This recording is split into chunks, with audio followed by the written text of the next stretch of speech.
we get the drift of what he's trying to do. He is transferring the word translation by attaching it to the word cultural from any transaction between two languages, from two cultures. No. He now means by it a person traveling, the hybridity of the migrant from one place to another with no reference to language. This is what Bhabha is in favor of.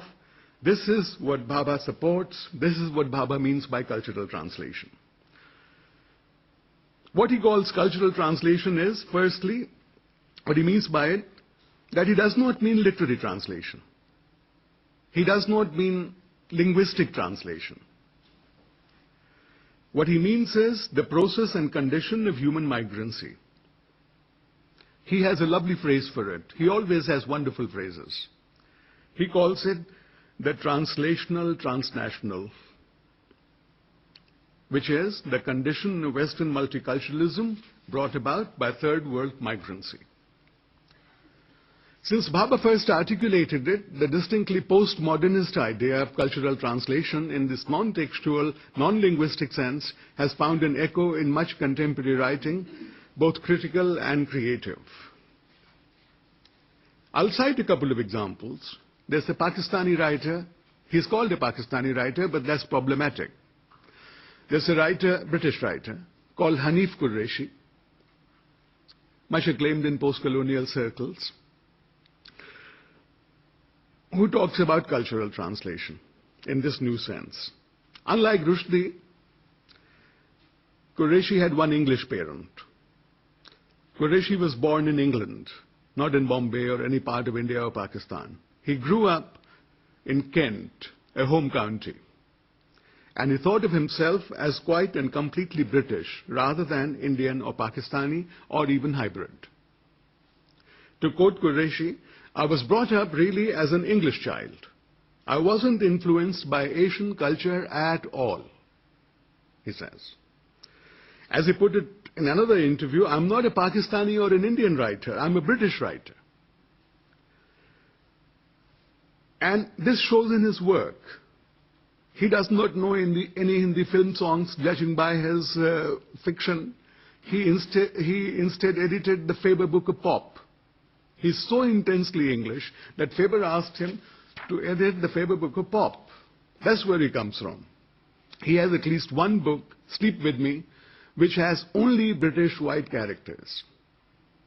The only difficulty with such Britishness of Qureshi is that in the literary and cultural world of London in the 1970s, when he first attempted literary writing and writing for the TV and attempted to make a name for himself, the people who could commission this kind of work looked on him as very un-British. As Qureshi says, they required, and I quote Qureshi, they required stories about the new immigrant British communities by cultural translators, as it were, to interpret one side to the other. And Qureshi says he knew that as a non-migrant, he knew nothing about all that. But he perhaps looked the part, perhaps he had the right kind of name in white British eyes, and therefore he was given that kind of work. That's the only kind of work he was given in the beginning. So he says he knew that he was, and again I quote, not the sort of writer best suited to this kind of work. But he did it nevertheless because he says, I just knew I was being paid to write. In this version, and this is a point that needs to be emphasized, in this version, cultural translation is not the need of the migrant. Even within this narrow context, it's not the need of the migrant, as Bhabha makes it out to be, but rather more a requirement of the society and culture to which the migrant has traveled. It is this kind of cultural translation, it is a hegemonic Western demand and necessity. There's another example that I'll give of Jhumpa Lahiri, again, a subcontinental sounding writer who was born in England, grew up in America, and was the first Indian, even Rushdie has not done it, was the first Indian to win the Pulitzer Prize for fiction. She wrote a book called, her first book, Interpreter of Maladies. The title itself is resonant to translation. Interpreter of Maladies, Stories of Bengal, Boston and Beyond.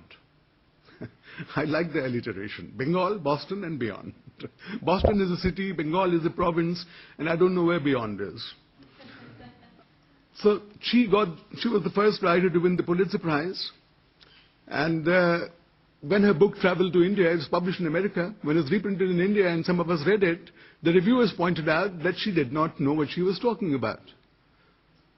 Her knowledge of India was extremely inadequate. That's what some of the reviewers said. They were glaring howlers. How did she respond, Jhumpa Lahiri? She said, she admitted this, but look at the terms in which she admitted it. She said, I am the first person to admit that my knowledge of India is limited in the way all translations are. Why malign translation? Why bring translation into it? She's not translating.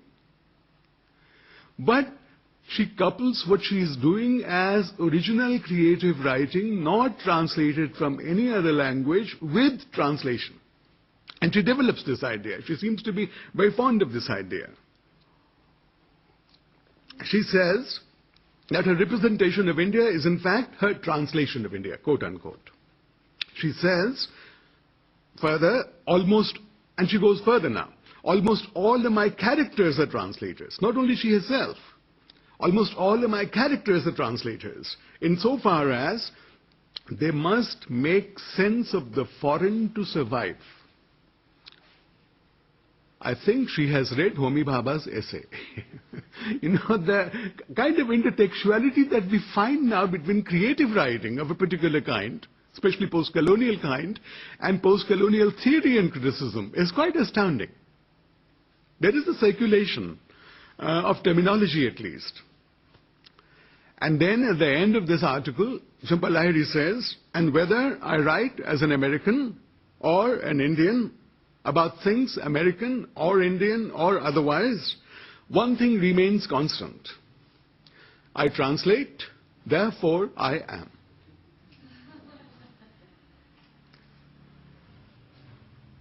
A little later, her book Interpreter of Maladies was translated into Bengali, which is the language of her parents, even if it may not have been her own language. She heard it constantly around her, at her home in America, also when they went back for vacations to India. And when this book was translated into Bengali, Jhumpa Lahiri could not read it. The great translator who exists because she is a translator, she could not read it. But look at the way she put it. She said that Bengali translation remained inaccessible to me, as if it was the translation's fault in remaining inaccessible. If this is cultural translation, we perhaps need to worry about the very meaning of the word translation. One wonders why translation should be the word of choice in a collocation such as cultural translation. In this new sense, when perfectly good and theoretically sanctioned words for this new phenomenon, such as migrancy, exile, diaspora, and in the senses, I hate to say this, but Itamar showed that even he, when he wants to, can do anything. Even he can make complex things trivial. This is the closest I'm getting to what you want. Okay.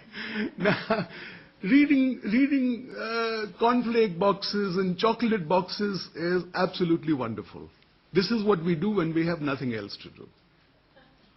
And then we go on to interpret it on academic occasions. But is this what translation has come to in the phrase cultural translation? Is this going to be the primary meaning of cultural translation? It seems to me that such abuse of the term translation is also mirrored and magnified by the use of the word translation in any other kind of context generally. For example, people say, Obama seems to be popular, but let's see whether that translates into votes. He has a lot of talent, but let's see whether that translates into achievement.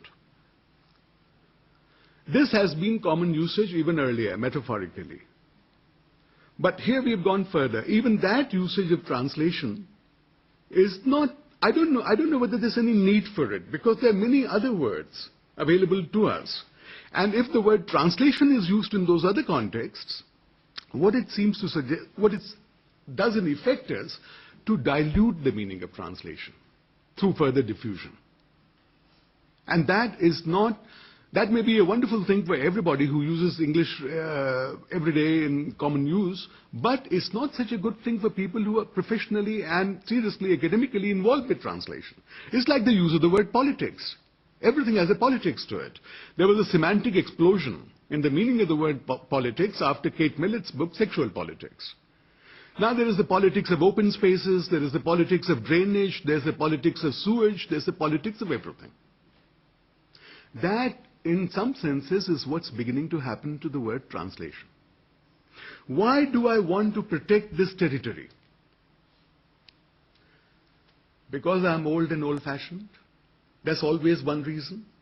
Not moving with the times, but there's another reason. That is why I feel that I must, with whatever resources at my command, keep fighting this battle against cultural translation. And the implication, the major implication of this for me is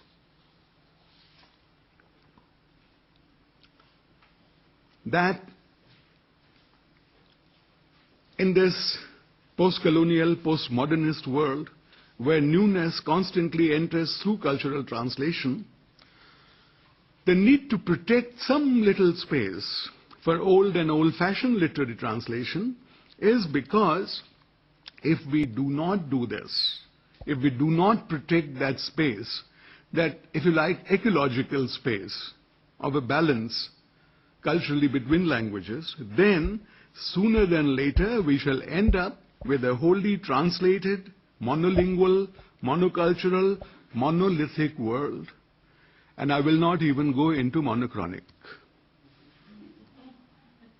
This is the danger as I see it. And then those of us who are still bilingual and who are still untranslated from our own native ground to an alien shore will nevertheless have been translated against our will and against our grain. Further, translation itself would have been untranslated or detranslated, for it would have come under erasure, in a sense rather less deconstructive than Derrida's, but plainly more destructive. The post-colonial would have thoroughly colonized translation. For translation in the sense that we have known and practiced it, and the value that it has possessed as an instrument of discovery and exchange would have ceased to exist. Rather than help us encounter and experience other cultures, translation would have been assimilated in just one monolingual global culture.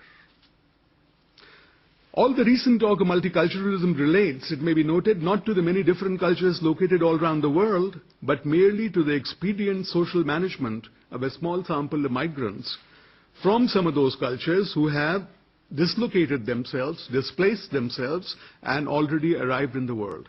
Out of those 11 new books which have the title Cultural Translation, may I recommend one to you? Because that's the one with which I most profoundly disagree. Let's give the enemy a chance.